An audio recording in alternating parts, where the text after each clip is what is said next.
The family meeting was scheduled for Sunday at 2 o'clock, which meant it was serious. My parents only called formal family meetings when they had important announcements or interventions to conduct.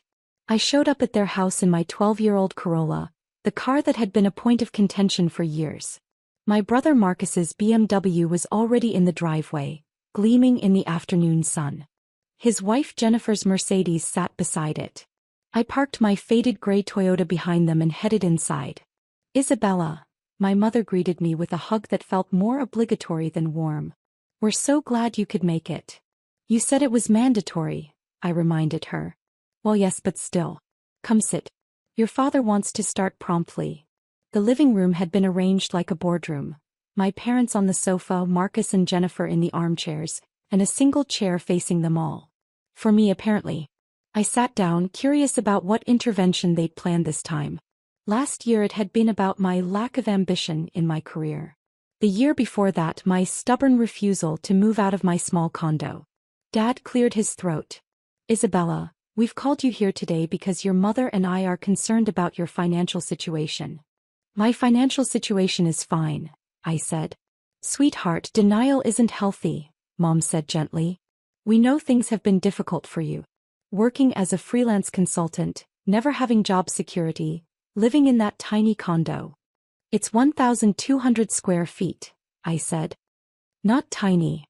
Marcus leaned forward. "Sis, we're trying to help you. You're 32 years old and you're still driving that embarrassment of a car. You dress like you shop at thrift stores. You never go on vacation. It's clear you're struggling financially." "I'm not struggling." "Then why do you live like you are?" Jennifer asked, her voice dripping with false concern. "Marcus and I have been talking and we think you might have a spending problem. Maybe gambling? Or online shopping." I stared at her. "You think I have a secret shopping addiction?" "It would explain why you never have money for nice things," Marcus said. "Look, we're not judging. Addiction is a disease. But you need to face it so we can help you." "I don't have a shopping addiction," I said slowly. "Or any addiction." Dad held up his hand. "Regardless of the cause, we've made a decision to help you get back on your feet. We're going to take over management of your finances for the next year.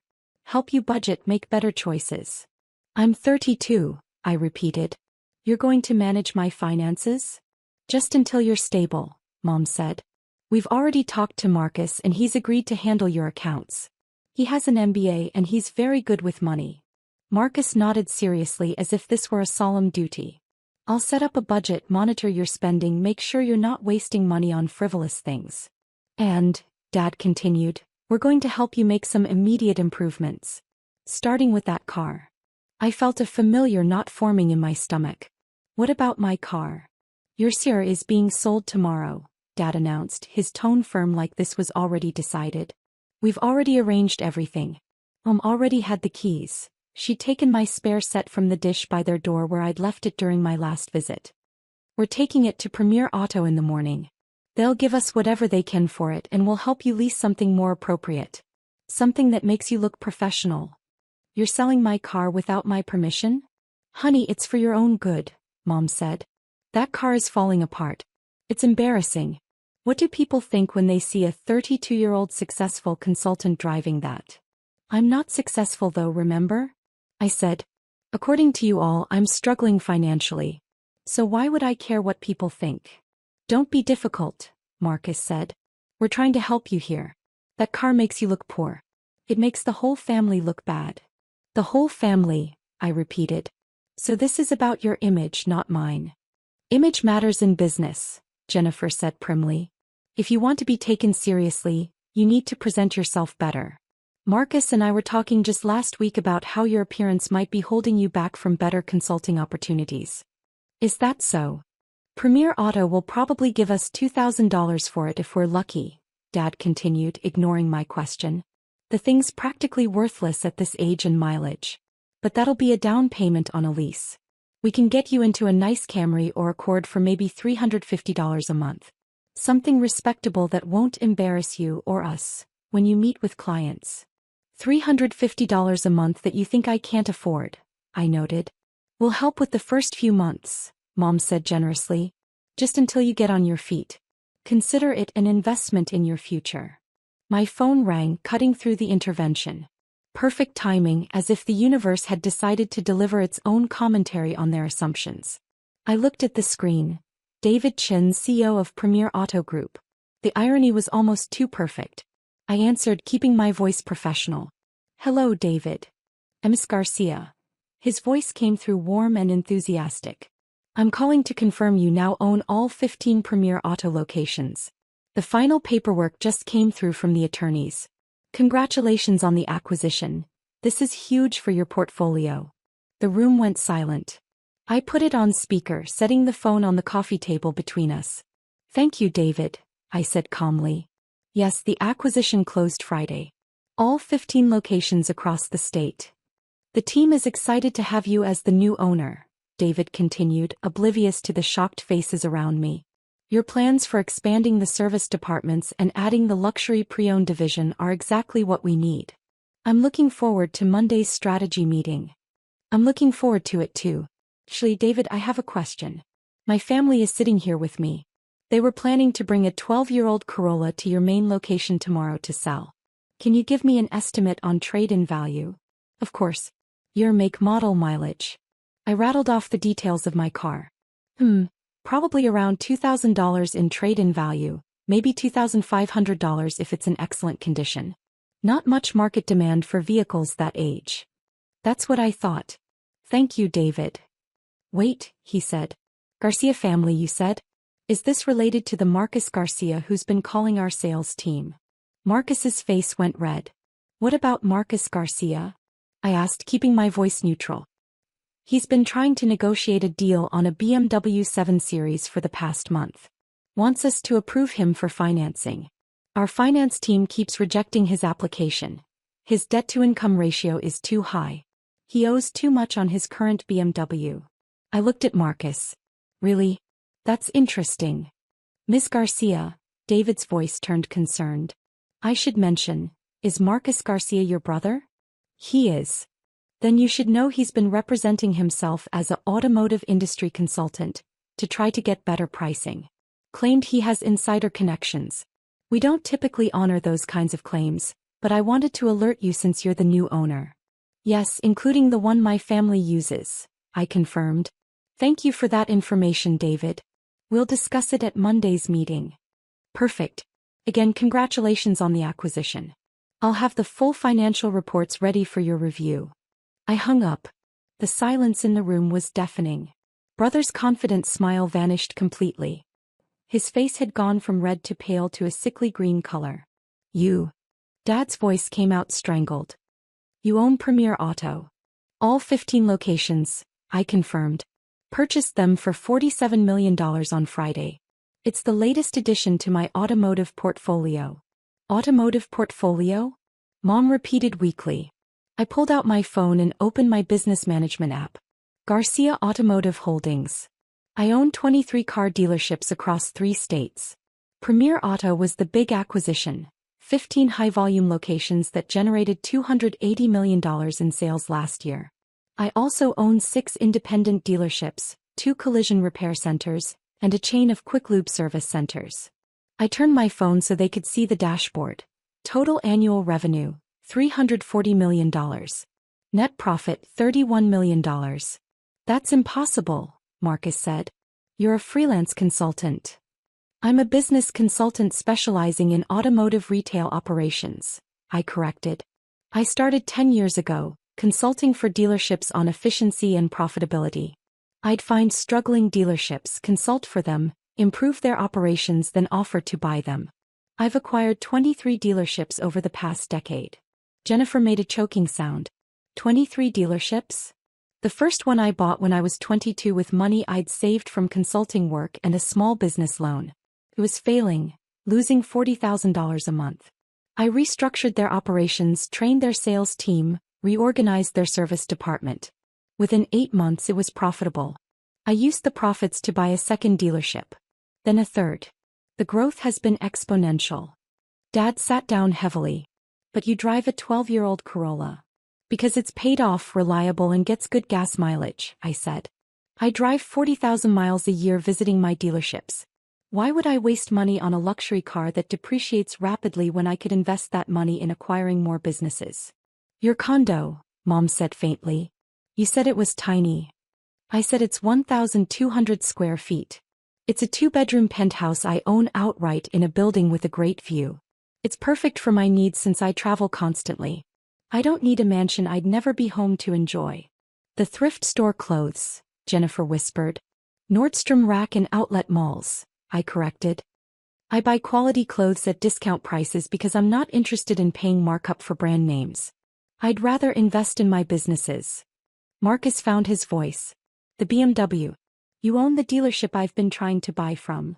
I own all 15 Premier Auto locations as of Friday, I said. Which means yes, I now own the dealership you've been trying to get approved at. The one where you've been lying about being an industry consultant.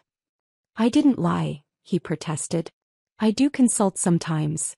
You work in commercial real estate, Marcus. You have zero automotive industry experience. You were using false pretenses to try to get dealer pricing.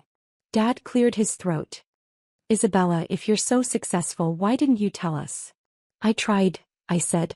10 years ago when I bought my first dealership, I invited you all to the grand reopening celebration. You said you were too busy.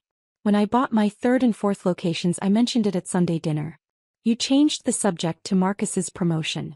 When I hit $100 million in annual revenue, I tried to share the news. You told me to stop bragging and be more humble like my brother. The silence was painful. Every Sunday dinner for a decade, I continued, you've talked about Marcus's real estate deals, his promotions, his success. You've lectured me about financial responsibility, career ambition, and professional image. You never once asked for details about my consulting business. You just assumed I was struggling. We were trying to help, Mom said quietly. You were trying to fix something that wasn't broken, I corrected. You saw my old car and my simple clothes and decided I was failing. You never considered that maybe I was succeeding on my own terms. Marcus shifted uncomfortably. The finance department at Premier. They rejected my application because of debt-to-income ratio. You're $180,000 in debt, I said, having pulled up his credit application on my phone. As the dealership owner, I had access to all loan applications. Your current BMW still has a $52,000 balance. You have $85,000 in credit card debt. And you're trying to buy a $95,000 BMW 7 Series. Of course they rejected you. Jennifer's face went white. How do you know about the credit cards? I know everything about my dealership's customers, I said. I review all major financing applications personally as part of my management process. Marcus's application was flagged in my weekly review because he kept pushing our sales team to approve him based on family connections and industry insider status he claimed to have. The sales manager actually wrote a note asking if we knew anyone named Garcia in the automotive industry. I had no idea he was talking about being my brother. I didn't know you owned it, Marcus said weakly, his voice barely above a whisper. Would it have mattered? I asked. Would you have told me the truth? That you're $180,000 in debt and trying to buy a car you absolutely cannot afford? Would you have asked me for help instead of lying to my employees? He looked away. Here's what's going to happen, I said, standing up. First, you're not selling my car. I'm keeping it. Second, you're not managing my finances. I manage a $340 million business. I think I can handle my personal budget. Third, Marcus, your financing application is permanently rejected. Not because you're my brother, but because you're financially irresponsible and you lied to my sales team. Isabella, Dad started. I'm not done, I interrupted. Fourth, I'd appreciate it if you stopped having interventions about my life choices. I'm successful, financially stable, and happy. The fact that my success doesn't look like what you expected doesn't make it any less real. Mom was crying now. We just wanted to help. Then help by listening instead of assuming, I said. Help by asking questions instead of making judgments. Help by being proud of what I've actually accomplished instead of being disappointed that I don't fit your image of success. I picked up my phone. I have to go. I'm meeting with my CFO in an hour to review the Premier Auto integration plan. We're projecting $420 million in revenue next year with the new locations. Wait, Dad said. Can we talk about this? We just did, I said. And now I'm leaving. In my 12-year-old Corolla. Which I'm keeping. I walked to the door then turned back. For what it's worth, I said, I would have loved to share my success with you over the years. To celebrate my acquisitions, my growth, my achievements. But you made it clear that the only success that mattered was the kind that looked successful. The expensive cars, the designer clothes, the impressive job titles. I built something real instead of something shiny. I'm sorry that wasn't enough for you. I left them sitting in their intervention formation, speechless and shocked. My phone rang as I reached my car. Marcus. I'm sorry, he said when I answered. I've been a complete ass. About everything. The debt, the lying, the interventions. All of it. Yes, you have. Can I ask, why didn't you just tell us? Show us your success. I shouldn't have to prove myself to my own family, I said. You should have trusted that I knew what I was doing with my life. A long pause. You're right. We should have. I appreciate the apology, I said. But Marcus, you need to deal with your debt. $180,000 is serious. You need help. I know. Will you help me? I'll recommend a financial advisor, I said. Someone who can help you restructure and pay it down. But I'm not giving you money and I'm not approving your car loan. You need to fix this yourself. Fair enough. Thank you. I hung up and drove home in my old Corolla, past the luxury cars and the Judgment, to my tiny penthouse where I had everything I needed. Monday morning I met with David Chin and the Premier Auto team. We discussed expansion plans, service department improvements, and the luxury pre-owned division I wanted to launch. The previous owner never invested in growth, David said. He was content with steady revenue. But you have vision. I have 23 dealerships worth of experience, I said. I know what works. Now let's make Premier Auto the most profitable chain in the state. And we did. Within 18 months, Premier Auto's revenue increased by 35%. My total portfolio hit $500 million in annual sales. My family slowly learned to ask instead of assume. To listen instead of lecture. To respect my choices even when they didn't understand them. And I kept driving my Corolla because it reminded me that success isn't about looking successful. It's about being successful on your own terms.